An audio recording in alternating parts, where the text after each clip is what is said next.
বিরিয়ানি খেতে ভালোবাসে না এমন কিন্তু লোক খুব কমই আছে। আর তাও যদি হয় দাদা বৌদি স্টাইলে বিরিয়ানি, তাহলে কিন্তু আপনারা আঙুল চেটে খাবেন বিরিয়ানিটা, সেটা আমি জানি। তাহলে চলুন দাদা বৌদি স্টাইলের বিরিয়ানি আজকে আপনাদের বাড়িতে বানিয়েই দেখাবো।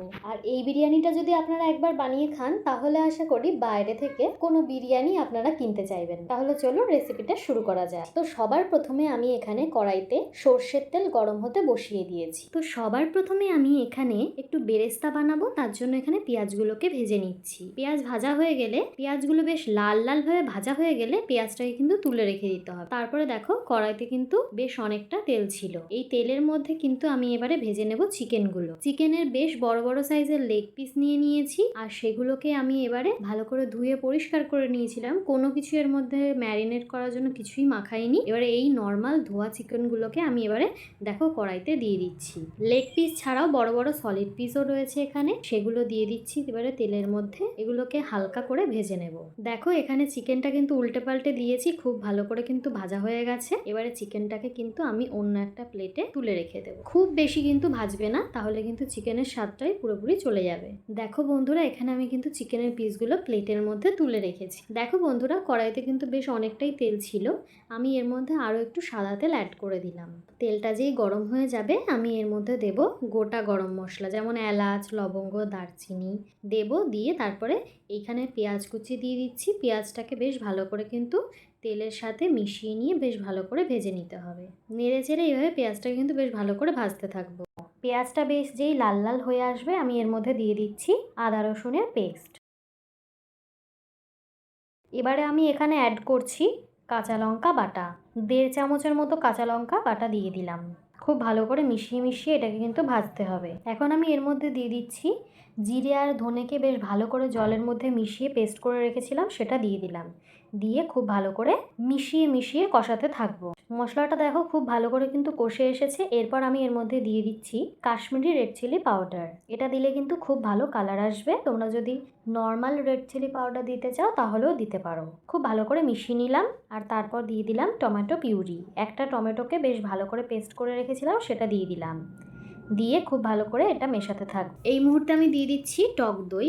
টক দই ফেটিয়ে রেখেছিলাম, সেটা দিয়ে দিলাম। দিয়ে খুব ভালো করে মিশিয়ে এই মশলাটার সঙ্গে মিশিয়ে নেব, আর খুব ভালো করে কষাবো।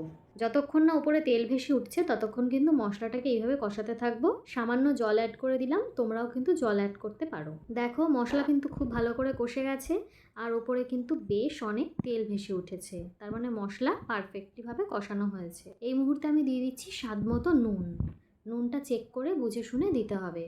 দিয়ে খুব ভালো করে মিশিয়ে নেব। এবারে এখন এর মধ্যে আমি দিয়ে দিচ্ছি ভেজে রাখা চিকেনগুলো। ভেজে রাখা চিকেনের পিসগুলো দিয়ে দিচ্ছি। দিয়ে খুব ভালো করে নেড়ে চেড়ে কষাতে থাকবো। চিকেনের এই আলুগুলোকে আমি কিন্তু বেশ ডুমো ডুমো করে কেটে রেখেছিলাম, বড় বড় সাইজের আলু। তোমরা চাইলে কিন্তু আগে ভেজে নিতে পারো, আমি এখানে ভাজিনি। আমি এখানে নর্মালি কেটে সেদ্ধ করে নিয়েছিলাম, আর সেই চিকেনের আলুটাই আমি এখন দিয়ে দিচ্ছি। এইভাবে কিন্তু খুব ভালো করে মিশিয়ে মিশিয়ে চিকেনটাকে রান্না করে নিতে হবে। কোনো রকম কিন্তু জল অ্যাড করবে না। এইভাবে কিন্তু আমাদের চিকেনটাকে খুব ভালো করে রান্না করে নিতে হবে। দেখো বন্ধুরা, এখানে কিন্তু আমি রাইসটাকে বেশ ভালো করে কুক করে নিয়েছি। এখানে আমি একটা গামলার মধ্যে জল ফুটতে দিয়েছিলাম, আর তার মধ্যে কিন্তু বেশ কয়েকটা গোটা গরম মশলা দিয়ে দিয়েছিলাম, যেমন দারচিনি, এলাচ, লবঙ্গ, তেজপাতা দিয়ে দিয়েছিলাম। তারপরে যেই খুব ভালো একটু গন্ধ ছেড়েছে, তার মধ্যে নুন অ্যাড করেছি এবং তেল অ্যাড করেছি স্বাদ মতো। আর তার মধ্যে এই বাসমতি চালগুলো দিয়ে দিয়েছি। তারপরে চালটা যেই বেশ ভালো করে ফুটে উঠেছে, চেক করে নেবে 80% মতো যেই সেদ্ধ হবে, অন্য পাত্রে তুলে নেবে, ট্রান্সফার করে নেবে, আর জলটাকে ঝরিয়ে নেবে। চালটাকে পারলে তোমরা ফ্যানের তলায় রেখে কিন্তু শুকিয়ে নিতে পারো। খুব বেশি কিন্তু চালটাকে কুক করবে না, তাহলে কিন্তু বিরিয়ানিটা খেতে অতটা টেস্টি হবে না। দেখো এইভাবে কিন্তু আমি বিরিয়ানির ভাতটা রান্না করে নিয়েছি। বিরিয়ানিটাকে কিন্তু দমে বসাতে হবে, তার জন্য বিরিয়ানিটাকে খুব ভালো করে সাজাতে হবে। তার জন্য সবার প্রথমে দেখো এখানে একটা গামলা নিয়ে নিয়েছি, আর গামলার মধ্যে আমি রাইস ঢেলে দিয়েছি। এর উপর থেকে আমি ছড়িয়ে দিচ্ছি বিরিয়ানি মশলা। তারপর আমি ছড়িয়ে দিচ্ছি ঘি।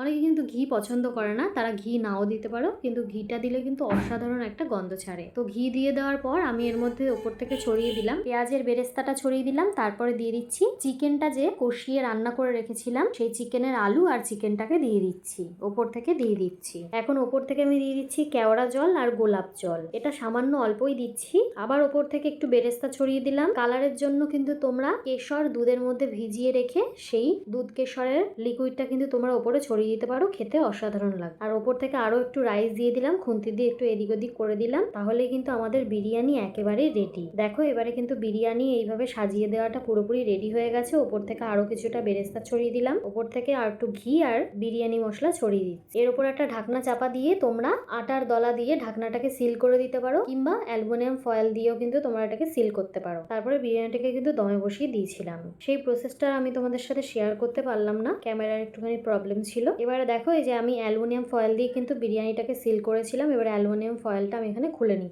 যা সুন্দর গন্ধ বেরিয়েছিল আর এত সুন্দর খেতে টেস্টি হয়েছিল, তোমাদের কিন্তু আমি এখানে বলে বোঝাতে পারবো না। তোমরা একবার ট্রাই করো। বিরিয়ানি পুরো চিকেন আলু সব কিন্তু খুব সুন্দর একবারে দমে রেডি হয়ে গেছিল, খুব সুন্দর খেতেও লাগছিল। এবারে এটা কিন্তু আমি এবারে প্লেটে সার্ভ করে নিই। আমি কিন্তু এখানে সেদ্ধ ডিম ইউজ করিনি, তোমরা চাইলে কিন্তু ডিম সেদ্ধটাও বিরিয়ানি এই চালের ওপরে সাজিয়ে দিতে পারো। এই যে দেখো আমি এখানে বিরিয়ানি নিয়ে নিয়েছি, অসাধারণ হয়েছিল খেতে। তোমরা কিন্তু এইভাবে চাইলে বিরিয়ানিটা বানাতে পারো বাড়িতে। তাহলে চলো এর থেকেও দারুণ আরো বিরিয়ানি রেসিপি আমি তোমাদের সাথে শেয়ার করব আবার পরে। এই ভিডিওটাতে তো পুরোপুরি ভালোভাবে শেয়ার করতে পারলাম না, কারণ ক্যামেরার প্রবলেম ছিল। তার জন্য আমার চ্যানেলটাতে এইভাবে পাশে থেকো, এইভাবে কিন্তু চ্যানেলটাকে সাবস্ক্রাইব করে দিও আর ভিডিওটাকে কিন্তু একটু লাইক করে দিও।